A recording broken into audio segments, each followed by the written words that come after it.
Los extremos se tocan. De esta frase hecha, recurrente cuando el centro político existía y era relevante, hemos pasado a la convergencia de la ultraderecha con otras variantes para nada novedosas. Hoy vamos a hablar de una de ellas, el rojipardismo. Aquella categoría que abraza el marco de la extrema derecha con elementos fascistas y que, falsamente a nuestro juicio, reinterpreta el marxismo. En absoluto es algo de nueva creación, como hemos apuntado, pero sí es muy relevante que ha conseguido representación en parlamentos, en un país como Alemania. Es el caso de la alianza Sarah Wagenknecht, Razón y Justicia, que si bien no entró en el Bundestag como analizamos hace unas semanas en el camarote del transatlántico, sí ha conseguido un bloque de representación, podemos decir que medianamente consolidado, por los resultados que obtuvo anteriormente en comicios regionales. Como siempre, en el camarote del transatlántico surcando las aguas, lo haremos con un análisis templado, pero profundo. Desde nuestro espacio aspiramos a arrojar algo de luz y a aprender entre todos y todas con los nudos justos. Bienvenido, primer pasajero a bordo, Yamani et Dommi. Les saluda José Luis Torremocha. Hoy no me corrijas, por favor, con esta atención, esta presentación que te brindo, querido maestro. Pues efectivamente hoy vamos a tratar sobre el rojipardismo, una disciplina, por decirlo de algún modo, una forma de hacer política que hace una especie de mezcolanza poco ortodoxa de la derecha y la izquierda. Es como si dijéramos malinterpretar o reinterpretar el marxismo, por ejemplo, el concepto del ejército de reserva, y también es una, digamos, es una maquinación de los que entienden, por ejemplo, que es una maquinación de los capitalistas para mermar la capacidad de la clase obrera, lo que la clase obrera entendida como nacional. Empezamos con unas aguas profundas. Creo que te has metido ya directamente con las gafas del buceo y al fondo del mar. Sí, ya, y hemos entrado ya a bucear y hemos visto que las aguas están muy movedizas y la visibilidad es bien poca. Bueno, pues vamos antes de arrojarnos tan profundamente, Yamani, Sí. vamos a abordar el tema poco a poco. Hoy hemos te anclado en parece, un tema que sí que sí, necesita de mucha explicación, y que no acaba hoy, efectivamente. como todo lo que No, tratamos aquí. hoy apenas tocaremos temas algo de superficie porque eso es verdaderamente un tema, un quebradero de cabeza. Vamos a empezar por el caldo de cultivo.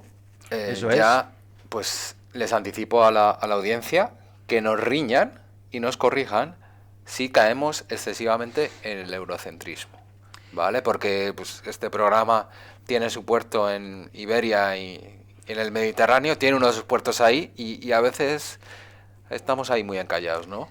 Bueno, también hay que tener en cuenta, sí, efectivamente, que nos critiquen, que nos fiscalicen, que tengamos la, digamos, su respiración en la nuca, pero hay que entender también que el rojipardismo, al fin y al cabo, es un producto europeo, es un producto occidental, y Occidente es actualmente, digamos, el hegemón normativo. O sea que al final también, si tratamos el rojipardismo desde un punto de vista un poco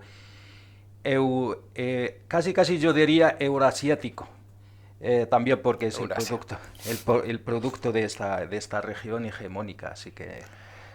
Pues vamos al caldo de cultivo. Si comparamos Yamani las fotos de cualquier ciudad industrial de hace 50 años con las imágenes que encontramos hoy, no reconoceríamos nuestras ciudades. Sí, Primeramente porque son ciudades desindustrializadas. Detroit sería un ejemplo de ello. Luego, porque son poblados, municipios, localidades, como se quiera llamar, nutridas de descendientes de obreros y trabajadores y trabajadoras que ya no se desempeñan fundamentalmente en una fábrica en primera línea. Creo que es importante decir que estamos hablando fundamentalmente de la Europa occidental. Hombre, por supuesto, claro, nosotros al fin y al cabo ya lo hemos señalado. Muchas de esas personas trabajadoras tienen estudios, Ujú. lo que no vamos a colgar medallas ni que sean más importantes que otras, pero es una realidad, títulos universitarios en muchísimos casos y sobre todo y lo más relevante, que se conciben como clase media. No sé si aspiracional en esta Sí, rutina, precariedad que se lleva sufriendo desde hace 20 años, pero sí la clase media no hemos abandonado ese concepto. no, hay mucha gente que todavía es verdad que ten en cuenta que mucha gente les han dicho estudiar, que los estudios van a ser importantes a la hora de conseguir un buen trabajo, de progresar, prosperar en la vida. No obstante, al final esa supuesta clase media se ha quedado en un concepto abstracto que no se realiza en la vida cotidiana, que al fin y al cabo se ha instaurado la precariedad como modelo productivo para competir con otras partes del mundo. Precariedad y empobrecimiento como Eso tónica es. general en las últimas décadas y, sobre todo, pues ya hace más de 30 años, la década de los 90, resultó determinante por la derechización de las opciones que antaño eran socialdemócratas, Ujú. y eso ha llevado que el eje izquierda-derecha, al menos como se conocía, se haya más difuminado. Yo creo que esos son elementos, no sé si quieres añadir alguno más y profundizar, de este caldo de cultivo para que una opción en Alemania Sí, triunfe. pues para empezar, siguiendo con tu argumento de la socialdemocracia, hay que señalar el fracaso más absoluto, por ejemplo, y bueno, es un ejemplo sonoro que es la tercera vía con Blair, cuando la socialdemocracia que había establecido el consenso socialdemócrata y había impuesto sus políticas incluso a partidos de derechas, pues tras el auge del neoliberalismo, pues en los años 70, 80, pues en los años 90, finalmente la socialdemocracia, a través de la tercera vía, pues abandona su seña de identidad a favor de unas políticas liberales y de mercado. Y eso ha hecho que digamos, la izquierda entendida como izquierda clásica, pues ha tenido un fracaso bastante estrepitoso en ese sentido. Y eso ha hecho que la gente busque certidumbres porque esas opciones, las opciones clásicas de la izquierda ya no las ofrecía. Pero no es algo novedoso, si te parece repasamos la historia del rojipardismo. No, no es algo novedoso. Suelo añadir que también mucha gente de la propia izquierda pues ha caído en la trampa. Digamos que el rojipardismo al final, muchos de los líderes de la izquierda clásica lo acabaron adoptando e incluso legitimando. No vamos a decir nombres porque son muchos. Bueno, Eh, iremos sobre ello, sí, Yamani, sí, claro. después, pero Eh, si te parece repasamos antes un poco la historia, sí, ¿vale? vamos a ello. Las primeras muestras de nacional-bolchevismo, que podíamos interpretar, corrígeme si me equivoco, como Ujú. regiopardismo, se dieron en Alemania en el 19. Bueno, si me permites, perdona que te corte, simplemente decir que si es verdad que efectivamente lo que dices, no obstante hay que volver incluso a finales del siglo XIX, ya Marx y Engels señalaban lo que ellos llamaban el socialismo reaccionario y su gran representante, por decirlo de algún modo, eran ellos de hecho hablaban directamente de los legitimistas franceses, ¿no? Estos que querían recuperar el antiguo régimen con la monarquía, etcétera, etcétera. De hecho, Marx y Engels dicen una mezcla, eso es una frase suya, ese socialismo, incluso fíjate, Marx lo llamaba el socialismo de los tontos. Decían Pecó de eso. arrogancia Sí, ahí. un poco, pero Marx se puede permitir el lujo de hacer eso. Digamos, es una mezcla de lamento, eco del pasado y rumor sordo del porvenir que con el fin de atraer hacia sí al pueblo tremolaba el saco del mendigo proletariado por bandera. Conceptualmente, ahí queda el apunte de Yamani. Yo me refería fundamentalmente a cómo se constituyen como formaciones Sí, políticas y demás. efectivamente, Entonces, en eso el es. 19 ya hay un antecedente de nacional bolchevismo en Alemania. algo que es consecuencia directa de la firma del Tratado de Versalles, Ujú. pero nunca pasaron de sumar 5.000 militantes el tiempo que duró la República de Weimar. Ese antecedente está ahí. Luego, a partir de los 70, en Italia surgió un grupo que se llamaba Lotta di Popolo, Eso que es. sumó algunos centenares de militantes entre el 69 y el 73. Luego los nazi-maoístas franceses, Eso también en es. esa misma época, Llamados también tradicional revolucionarios. clamaban por la unidad del pueblo y una Europa unida y defendían las luchas de liberación nacional en África y Asia. Se definía como una Ujú. organización revolucionaria antisistema, ni de derechas ni de izquierdas. Eso es. Este es. Decían ni frente rojo ni reacción. Ese era uno de sus lemas. Luego hay otro antecedente en Alemania, Ujú. la causa del pueblo, Organización Revolucionaria Nacional, que defendía una revolución nacional, importante, ecológica Ujú. y entre comillas socialista, Ujú. que intentó entrar a los verdes sin Efectivamente. conseguirlo. No sé si hoy conseguirían entrar. Pues yo diría que el pensamiento rojepardo especialmente es a veces digamos, no hay que centrarse tanto en las organizaciones como tal, sino también en su capacidad de influenciar o influir en la retórica de izquierdas o al menos en la retórica de muchos de los partidos.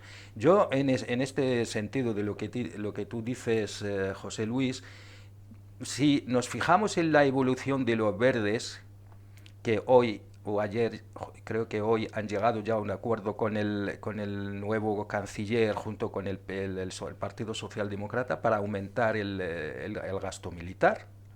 Pues yo no diría que no hayan influenciado, al menos en parte, en ese partido. Y ya por finalizar con este antecedente, es muy importante la erupción del euroesanismo de Dugin. Sí es. De hecho, Alexander pues Dugin, sí. Alexander Dugin, de hecho, pues hemos estado leyendo a Stephen Forti, que él llega a decir que el concepto de rojipardismo, para él, un gran estudioso de la Ujú. extrema derecha, Sí. surge en Rusia y digamos que como concepto, como lo conocemos hoy, Ujú. habría que ir allí. En 1993 se fundó en Rusia el Partido Nacional Bolchevique, liderado por alguien que también conoces tú muy bien, Por Eduard Eduard Limonov. Limonov y A- el propio Alexander Dugin, que a- finalmente rompen la relación y Alexander Dugin a finales, creo que fue en el 99, sale del partido, pero y se convierte actualmente en uno de los asesores del nacionalismo ruso. Correcto. Las tres ideas que promulgaban eran un Estado fuerte y militar, la militarización del pueblo ruso y el resentimiento contra Occidente y los judíos. De estos Ujú. elementos citados, el que ha calado en el actual nacionalismo ruso, desde luego también fomentado por el propio Occidente, es el resentimiento contra Occidente y la Eso es. construcción de identidad contra Occidente, ¿no? Bueno, el nacional bolchevismo, digamos, si nosotros estudiamos a Dugin, por ejemplo, en su famoso libro La Cuarta Teoría Política, que es una superación de,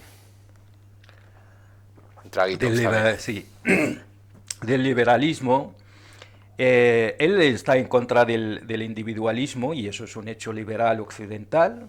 Dice literalmente, él rechaza completamente, aborrece el individualismo, aborrece el centralismo estatal de los comunistas, incluso aborrece a la tradición conservadora tradicional. O sea que al final ese tal Alexander Dugin, siendo el mayor teórico del rojepardismo, no me extraña que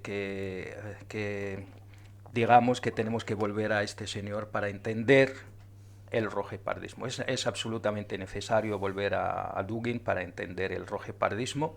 Igual que en España, digamos, el rojepardismo entendido en su globalidad, igual que a lo mejor en España habría que echarle un ojo, aunque no tanto, al materialismo filosófico de Gustavo Bueno.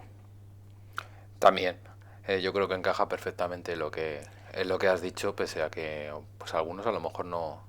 Es, no le guste porque no le invalida como filósofo a no, no, Gustavo no, Bueno. para nada. Simplemente que muchos han encontrado en su filosofía, porque al fin y al cabo Gustavo Bueno sí que ha creado un sistema filosófico, pero sí que algunos, ya sabes, mucha gente tiene la pereza mental y de no leen, y si leen malinterpretan o eso.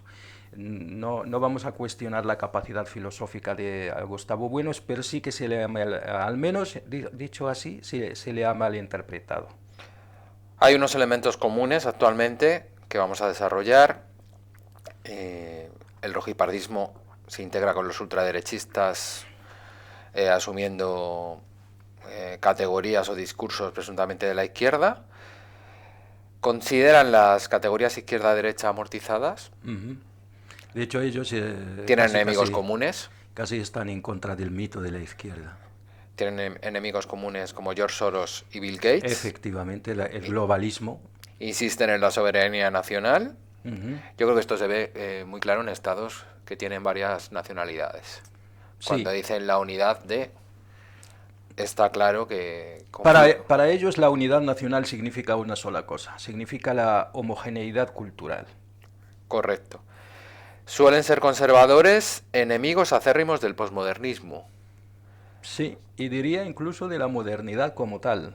Manipulan el marxismo y asocian la migración como el ejército mundial de reserva, Y como por has eso dicho están en anteriormente. contra de la inmigración, por ejemplo. Por eso no les gusta nada la inmigración en otros sentidos, digamos, porque ellos consideran que efectivamente es ese, y ahí es la manipulación del ejército de reserva de Marx, al considerar que digamos que precarizan el mercado laboral y por lo tanto el capitalismo internacional y globalizado le interesa que es que los movimientos y el fenómeno migratorio lo consideran como si fuese una cosa incentivada por los grandes capitalistas globalizados, digamos, del capitalismo globalizado porque consideran que, digamos, rebaja o precariza el trabajador y el obrero nacional. Y aunque toman las ideas también de filósofos rojipardos mediáticos como Diego Fusaro, Uh -huh. quien tiene cierto Sí, eco en Iberia y en la parte mediterránea se codea y, con los grandes y en teóricos, Italia, incluso con Alexander Dugin, ¿eh? creo que nos toca hablar de Sarah Wagenknecht. ¿Te parece? Wagner, sí. No sé si lo he dicho bien, siempre me cuesta decirlo, Yo ¿eh? tampoco sé si lo digo bien, pero Pero bueno, más o menos nos entiende la audiencia. sí, Sarah Wagenknecht. Muy bien, Yo querido lo Yaman. pronunciaría así. Pero sí que te quería señalar antes de entrar en este tema, sí que me gustaría matizar un hecho y dejarlo. O sea, para mí el rojepardismo al final siempre surge en momentos de crisis. De hecho, hemos hablado de las tres etapas, de las históricas conocidas, principios de los años 20, los años 60 y 70 y los años 90. Si nos fijamos en los primeros en el principios del siglo XIX, estamos hablando de gente que estaba en la República de Weimar, por decirlo, estaban muy disgustados con los resultados de la Primera Guerra Mundial. Durante los 60 y 70 todos nos acordamos del mayo del 68 y sus causas. O sea, la sociedad vivía ahí una especie de agitación social y una crisis, casi diría yo, existencial. Y en los años 90 la caída del muro de Berlín y el fin de la Unión Soviética y ese forget man, de decir, ese hombre olvidado, de repente se siente que no está, que no tiene esos referentes, ¿no? Y está incluso algunos, pues ya Fukuyama, por ejemplo, llegó incluso a hablar del fin de la historia, ¿no? Y de repente esa población que se reflejaba en la ideología defendida por el socialismo real, de repente se encuentra sin referentes. Y lo que quería en resumen, pues eso, que siempre tiene que haber una crisis que pueda dar lugar al rojipardismo como Aunque hasta el alternativa. momento el gato al agua se la ha llevado la extrema derecha y por eso vamos a hablar de Alemania, Claro. porque yo creo que tampoco hay que considerar que pese al mal resultado que tuvieron, Ujú. han desaparecido. Yo creo que ahí hay un No, no, bloque que no, para que nada. está incluso por consolidarse. Bueno, no, efectivamente no han entrado al Bundestag, pero en los Länder sí que creo que Y en el tienen bastante, Europarlamento. sí, que tienen fuerza. De hecho, tienen el Europarlamento, no sé si tienen 4 o 5 diputados, ¿eh? O sea Sí. que sí tienen fuerza. No obstante, no hay que centrarse solo en Sarah Wagner, que ya sus antecedentes eran Gregor y Otto Strasser, o sea que estos fueron los primeros rojepardos alemanes. Bueno, hablando de Wagner, Ujú. elementos que ha explotado, digamos, el antibelicismo. El antibelicismo también mal interpretado. Sí, La oposición al conflicto con Rusia, fundamentalmente. Recordemos que la guerra, que esto es muy importante, se disputa a unos 1000 kilómetros de la frontera de Alemania. Esto es sí. algo muy presente en la Guerra Fría por la tensión que hubo entre la Unión Soviética y el bloque occidental, que constantemente estaba muy presente en la población. Cualquiera que haya ido a Berlín y haya tenido interés en los búnkeres y en esta fase de la historia percibirá esa tensión que había latente. Parecía que eso ya se había olvidado. También tenemos una idea en Sí, Europa de que la historia es demasiado fugaz y y, acostumbramos a despreciarla. Y en estas aguas navega muy bien el rojipardismo. sí, pero también hay que añadir que en términos, o sea, en cuanto a a la relación y con el conflicto de Ucrania, Sarah Wagner considera que Alemania ha cometido un error grave al tener o al cortar sus relaciones con Rusia, por una sencilla razón, porque al final esta gente son utilitarios, no hay que olvidar que son en el fondo son gente la misma, ella misma dice que soy una conservadora de izquierdas, o sea, lo más importante al final, los conservadores son, a la hora de la verdad, son bastante dados a pensar en términos económicos. Y ella Sí, considera que bueno, que teníamos aquí que comprábamos gas correcto. a Rusia con un precio razonable, por lo tanto nuestra industria tenía la capacidad de competir, sobre todo si tenemos en cuenta que la industria alemana está enfocada principalmente a las exportaciones y necesita de unas enormes cantidades de energía, pues claramente pues Alemania ha salido perdiendo en este sentido y bueno, y la coalición de Sarah Wagner pues considera que ha sido un gran error cortar las relaciones con Moscú.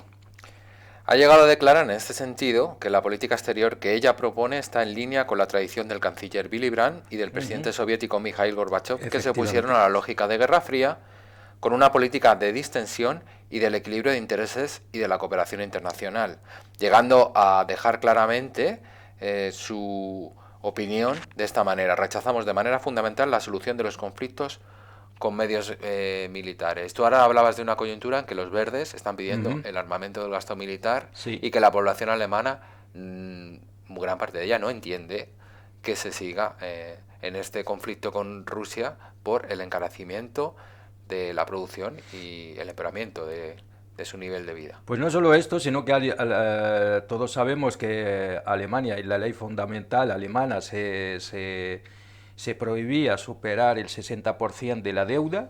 De hecho, bueno, pues esto ya lo han eliminado. Sabemos que los alemanes, con su forma particular de ver el neoliberalismo, que es el ordoliberalismo alemán, tenían digamos, un miedo atroz a la inflación y ahora con todo esto lo que acabas de decir efectivamente de el rearme, pues lógicamente pues el pueblo alemán se va a endeudar. ¿Qué opinión crees o qué proponen con respecto a la transición verde, los rojipardos en Alemania? Pues yo no sé si tienen ¿Quieres que te incluso... lo diga? ¿Cuál? Escucha bien. Green New Deal pragmático, que A ver, combine la protección ambiental en qué con consiste? mantenimiento de empleos industriales. ¿Y cómo se conjuga esto? Pues se conjuga con que está muy bien lo que plantea el ecologismo, pero que no signifique que la clase obrera Se vea blanca perjudicada. alemana se vea perjudicada. ¿Sabéis cómo esto, A esto hay que esto entra agregarlo dentro de la izquierda extravagante, ¿no? crítica a los subsidios, fuerte crítica, que se hacen a las energías renovables porque se consideran beneficiosos para las grandes corporaciones y Ujú. perjudiciales para la pequeña empresa.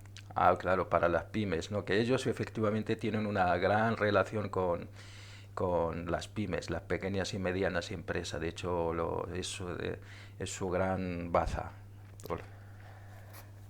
Wagenknecht sin duda ha explotado, que es propio de esos tiempos, el tirón que tenían los medios de comunicación, el Efectivamente. aura que proyecta como líder mesiánica, Ujú. y ha sido muy exitosa su proyección en las redes sociales. Evidentemente, las redes sociales no es lo que impulsan un liderazgo de este tipo. Sí, Lo primero son los medios, los más media. De ahí, sí. desde aquí vamos a defender eso, pero el efecto que ha tenido las redes sociales de lo que ella proyectaba ha sido determinante como éxito. De hecho, los buenos resultados que ha tenido D-Link es Ujú. porque también espabiló en esta área de la comunicación política. Efectivamente, porque lo que sí que se nota es que todas estas corrientes saben utilizar muy bien todas las bazas a su alcance. Una de ellas son las redes, las nuevas formas de comunicar y principalmente las redes sociales. También quería añadir que además de todo lo que hemos dicho, han tenido han prestado especial atención y lo han sabido utilizar el tema de la política migratoria, especialmente de refugiados. Ese es el kit de la De la cuestión y, cuestión. De digamos, hecho, el nudo gordiano de lo que vamos a hablar hoy con respecto a de Wagenknecht. hecho, llegó a fundar, fundó el movimiento Aufstehen, que significa levántate, con posiciones muy críticas hacia las políticas de fronteras abiertas. Bastante Sobre todo ha críticas. insistido Yamani es que Alemania ha acogido a muchos refugiados en un corto periodo de tiempo. Sí, Primero sirios. lo fueron sirios en el año 2015, creo, y luego también los ucranianos hace nada. Entre unos y otros, Alemania recibió más de 2 millones. Y llega a calar el discurso de que hay un desborde de acogida y de atención de tanta gente en municipios de Alemania. Efectivamente, fíjate que incluso llega a considerar que los partidos de izquierda ya no sirven a la clase trabajadora porque se han relajado demasiado con el tema de la inmigración y han cedido excesivamente en políticas medioambientales. Sí, sí, importante, ¿no? ¿No? Sí. Como relevante es que diferencia entre las personas migrantes, es decir, defiende preservar el derecho básico de asilo, pero Ujú. diferenciando entre las personas que realmente están siendo perseguidas en su país, según Ujú. su opinión, y las muchas personas que esperan una vida mejor. Claro, en Es decir, eso, migrantes económicos eso, que se los llamados acostumbra a efectivamente, y en decir. eso, por cierto, no se diferencian mucho de casi ningún rojipardo a nivel europeo, que todos piensan igual. Diferencian esas categorías. De hecho, puede haber diferencias muy pequeñas. De hecho, por ejemplo, en todas partes el rojipardismo al final lo que considera es que sí necesito trabajadores, pero me inclino más, digamos que es un racismo cultural, ¿no? Eso que llaman el racismo de diferenciación cultural, que aquellos que vengan, no solo que se integren, pero sería mucho mejor que se asimile. Y si yo te digo que Razón y Justicia se cree que es una formación solidaria con el mundo empobrecido, ¿qué me dirías? ¿Que Pues, miento o pues que deliro? como dirían en mi tierra, seguid haciendo el tonto hasta que vuelva. Pues sí, haré el tonto. No Sí, tú, seguir no yo. ellos. Haré el tonto al decir lo que voy a decir que dicen ellos. Presten atención. La política migratoria actual hace que se perjudiquen a los países del mundo empobrecido porque Alemania les está robando especialistas capacitados procedentes de sus países. Ay, qué solidaridad, de verdad. Y entonces dicen que esto no tiene que ver absolutamente nada con la xenofobia, sino con la razón y el realismo. O sea, que Lo incluso... hacen, lo hacen por de- el bien de los países empobrecidos, de- negarles la ah, entrada a Alemania, porque, claro, les estamos robando talento en Europa. es Hay que reconocerles, la verdad, que la capacidad y la inteligencia que tienen para tergiversar y darle la vuelta al argumento, ¿eh? Sí, y tal vez nosotros ahora nos estemos equivocando porque nos estamos hasta riendo, pero retomando la seriedad, esto no lo tenemos que tomar a risa. No, eso es Es en lo que no efectivamente... debemos caer, nosotros mismos nos autocorregimos, ¿no? Sí, sí, claro, claro. Esto Nos puede dar risa, efectivamente... pero este discurso cala. No, esto es extremadamente importante conocerlo, analizarlo y darle la importancia que se merece. De hecho, nuestro error sería, cometeríamos un grave error si les infravaloramos. Ya lo hemos cometido con otras corrientes. Por ejemplo, la ultraderecha, que especialmente en este país tendemos a eso. Ya en su momento decíamos que aquí no cabían partidos de extrema derecha. Pues sí, al final, fíjate lo que ha sucedido. Pues ojo con subestimar la capacidad de esta gente. Otro elemento, ¿te parece que abordemos?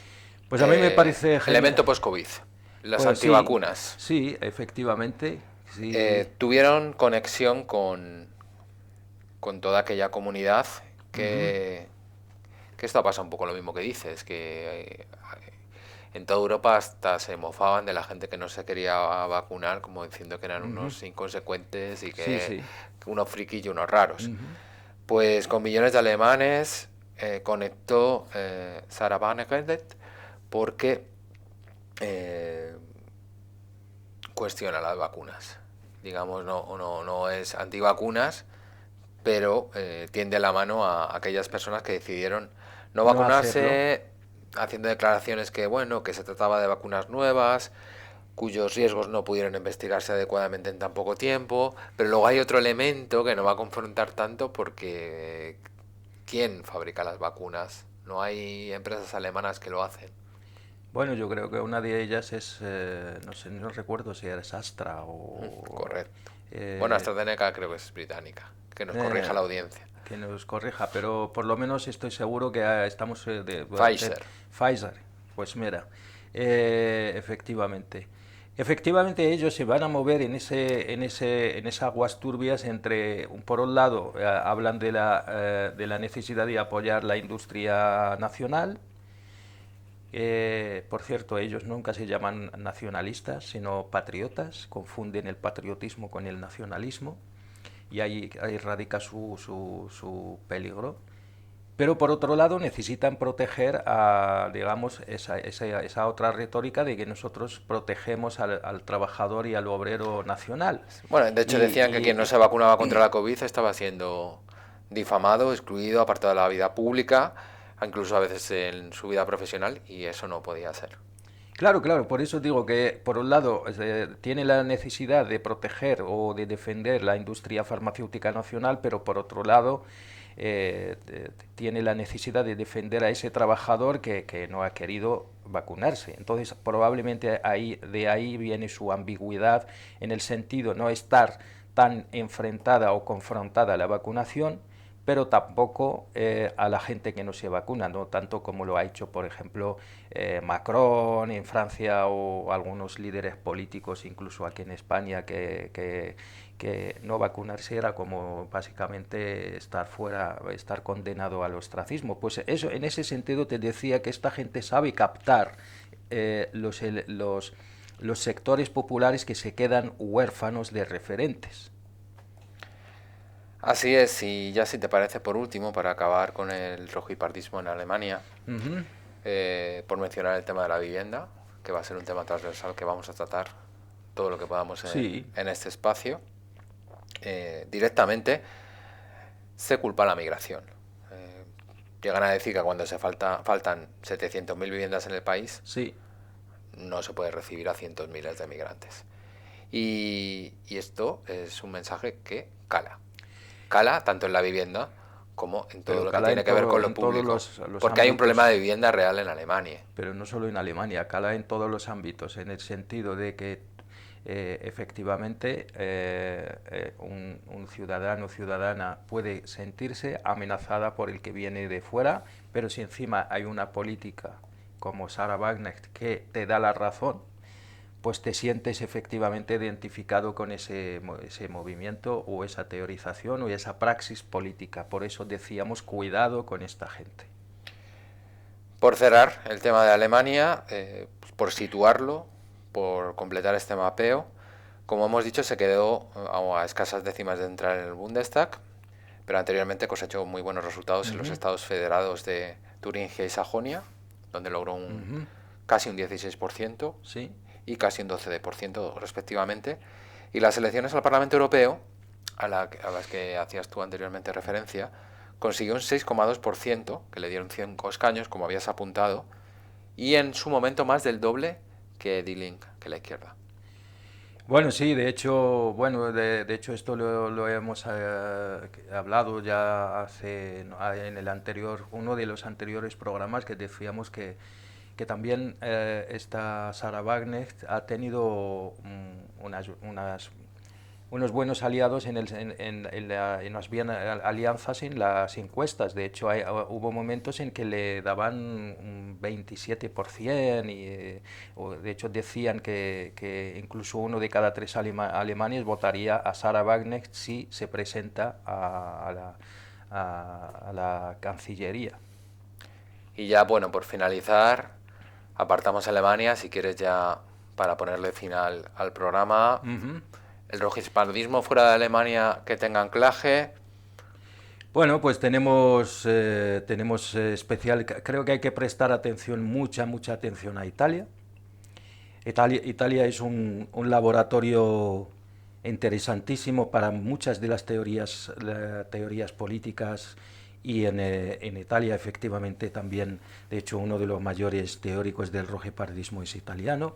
Hay que también prestar atención a España, que el tema del rojipardismo es verdad que es muy marginal, muy minoritario, pero también hay que darle, no hay que confiarse. No, no hay Eh, que confiarse aunque su mayor líder sea un, digamos, un hipermusculizado, sí, por sí. llamarlo de alguna manera, hipermacho, que salga en un programa que antes hacía para psicología y ahora Ujú, extiende bulos, sí. y que también tenga como portavoz a un crítico musical que tiene relevancia. Sí. No lo digo con ánimo de echar un chiste, pero realmente son estos perfiles que Bueno, de pero momento no han además calado. ya hemos dicho antes el nacionalismo que lo confunden con el patriotismo. Ojo que aquí en España hay elementos que al menos en el sentido de ese patriotismo nacionalismo se pueden utilizar, pues ahí está Cataluña, ahí está, hasta ahora lo ha capitalizado la derecha más recalcitrante, pero puede ser que en algún momento lo capitalicen esta gente, ¿eh? El tema de la frontera, el tema de lo étnico, aunque ellos no reconocen como tal, pero luego hablan de la sustitución étnica en algunos municipios, lo cual hay que prestarles atención a esta gente, no hay que fiarse para nada. Haciendo mención a lo que haces y para ya echar el cierre, querría tirar nuevamente de Stephen Forti, que ha dicho: si bien se trata de grupos minoritarios, la actual confusión ideológica en las izquierdas junto a la atracción del soberanismo les da a estos discursos una circulación que no hay que exagerar, pero Ujú. tampoco que subestimar. Efectivamente, que es lo que veníamos diciendo yo creo durante todo este programa. Yo creo que las preguntas son sencillas. ¿Realmente existe el peligro de rojepardismo? Pues hay que responder a esta pregunta. ¿También tiene esa capacidad que se le presupone para ser un movimiento político de masas? Esa pregunta también es necesaria tenerla presente. ¿Es tan solo, digamos, tejemanejes de un neoliberalismo o capitalismo globalizado para que nos quedemos quietos y aceptar el status quo, o es verdaderamente tiene potencial? Yo creo que estas preguntas hay que tenerlas presentes y hay que responderlas. Urge responderlas. Presentes estarán, buscaremos las respuestas a estas preguntas Ujú. y sobre todo seguiremos navegando y contando lo que vemos desde nuestros prismáticos, lo que observamos con nuestro catalejo desde el camarote del transatlántico. Efectivamente, así seguiremos. La próxima anclaremos en otros lares. Muchísimas gracias por acompañarnos. Les invitamos a que nos sigan en el transatlántico siempre con k.org, transatlántico.org, y en nuestras redes sociales. Y el camarote. Que pasen una feliz semana. Un saludo. Un saludo.